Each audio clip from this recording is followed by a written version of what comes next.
Hello, everyone. Hello. Hello, it's Time for Lebrecun and his suspicious friends. Today's guests are Kazuhito Araki, the representative of the Blue Ribbon Association, Katsuragi, the Secretary General, and Lebrecun. Dot. And starting today, we will have this person appear on the show for 3 weeks.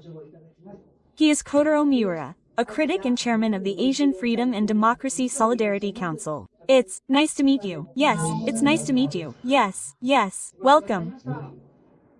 The first episode is about this. The Dado Conference speech. The speech was delivered, yes. So, I would like to focus on this topic. Yes, it's nice to meet you. Well, first of all, there's something I have to say. What I mean is, I asked Miura-san to introduce this book before, and I invited him as a guest on Channel Asia, but I completely forgot. I thought it was the next day.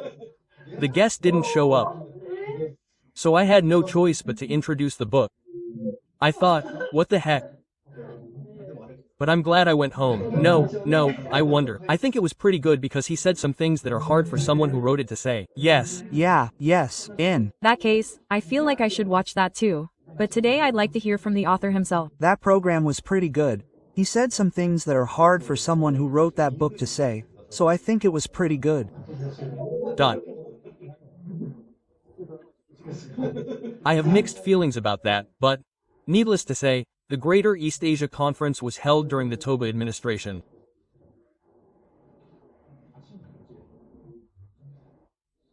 In 1948, the Greater East Asia Conference was held in Tokyo. It's a compilation of the speeches given by the representatives of each country at the conference.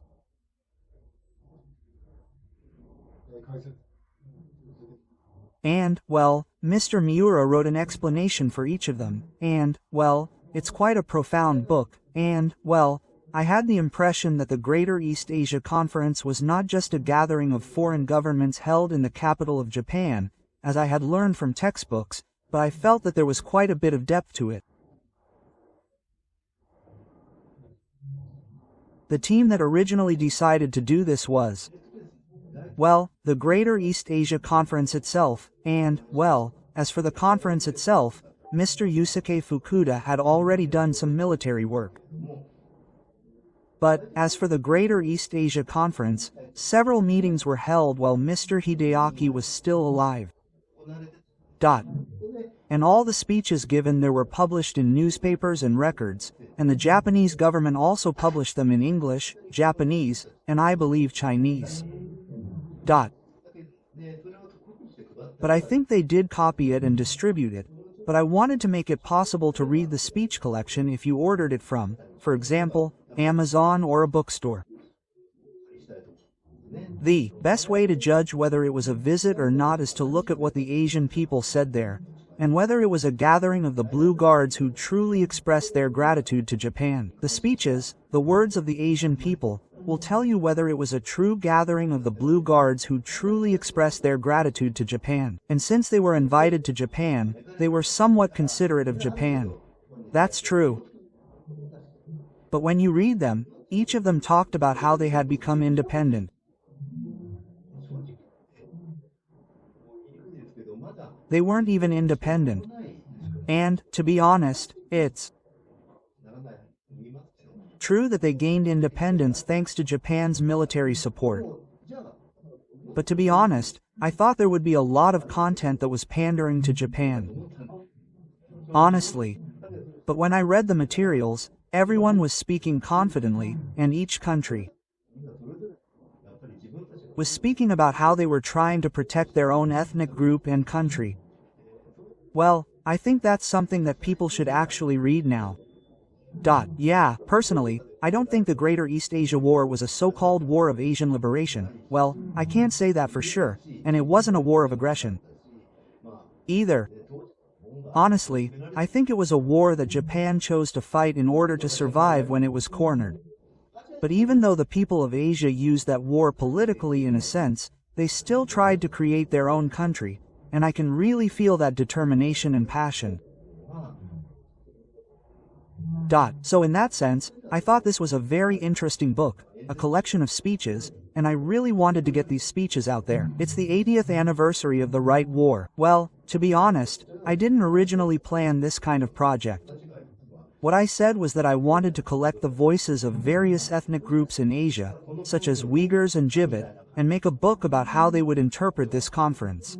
Oh, is that right? Yeah, that was a little difficult to do in terms of time, and it would have been very difficult to put it together as a book, so in the end I ended up adding commentary. But the truth is, I really want people who are fighting hard in Tibet, Xinjiang, and Mongolia, as well as Chinese Democrats, to read this.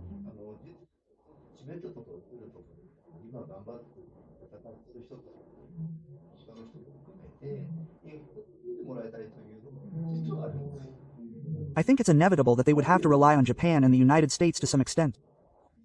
I think it's inevitable.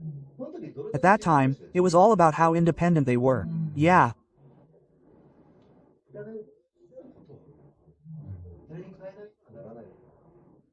And I wanted people to understand that the Asian leaders of the time fought from the standpoint that they would use each other, but would never be converted.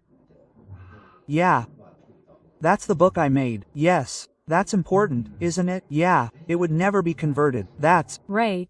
So, in Japan, the Greater East Asia War was seen as an attempt to liberate Asia. Some people say it was a war, but given the circumstances at the time, Japan simply didn't have the luxury of doing such a thing in advance. However, I think it's certainly true that what they did have a direct impact on that. The leaders of the various countries who attended the Greater East Asia Conference utilized Japan's power. Or perhaps it's fair to say they gave it to Japan. If that's what led to Asia today, then I think it's fair to say that the Greater East Asia Conference had some significance. In a conference like this, the most important thing is the declaration. Since it's an international event and decisions are made based on that, the Japanese side was very vocal about the declaration. There were also various differences of opinion between the Japanese and the military, and I've written about the process of bringing them together.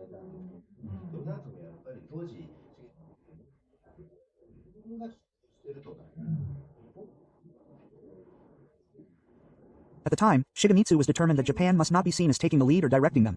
It's not just about the people of Asia being righteous, it's about distorting the purpose of this conference. Originally, the Allies were talking about verifying the system, fighting against fascism, and fighting against dictatorship, but they completely ignored the issue of Western occupation of the territories. The people of Europe needed to be independent, but the Nazis didn't invade Europe, and of course it was wrong.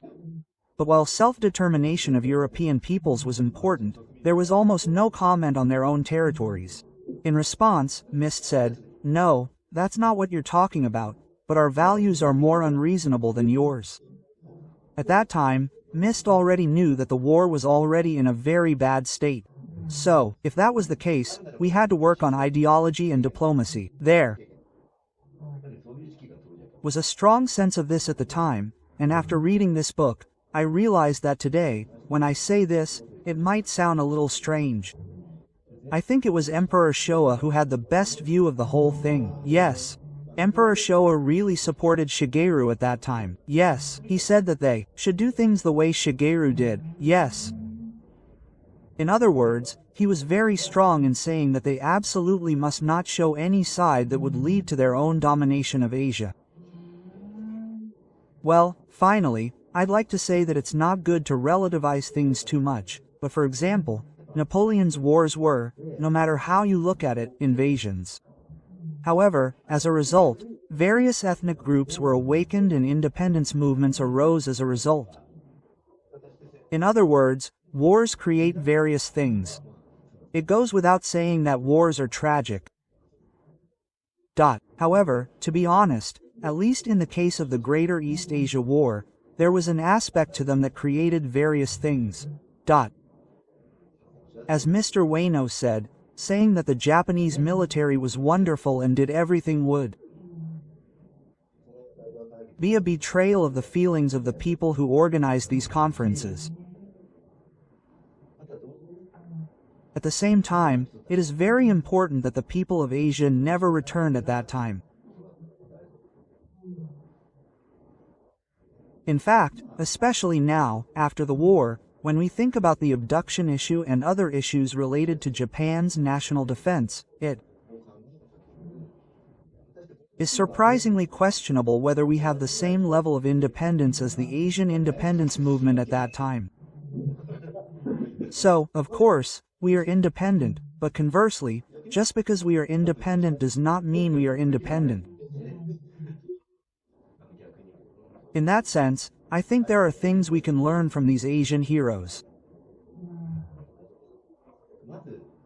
So, I have recorded this speech in modern language as a primary source. So please read it. Yes. It was a very profound talk. It's not good to dismiss that war as a war of aggression, but conversely, it's not good to simply conclude that it was a just war. Finally, I'd like you to take a look at this photo. Is this a photo from the Greater East Asia Conference? Yes. And these words are also impressive. Yes. Along with Okakura Tenshin's words that the glory of Europe is the humiliation of Asia, 80 years ago Asia broke away from Europe and America. Okakura Tenshin's prophecy and Shigemitsu's struggle to protect it are the essence of Asianism, and here is the historical teaching to confront modern Chinese imperialism. That's a wonderful catchphrase, so I hope everyone will pick up a copy and read it. Thank you, Makotaro. Thank you very much. Everyone, please watch until the end. Thank you. Please click the like button and follow X. See you next week, and I'll send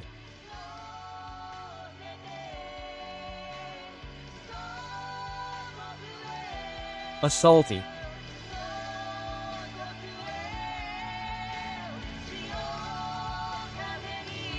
breeze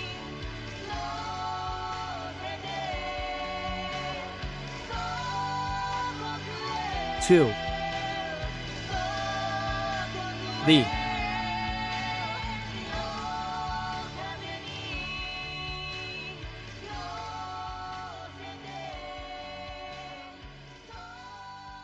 country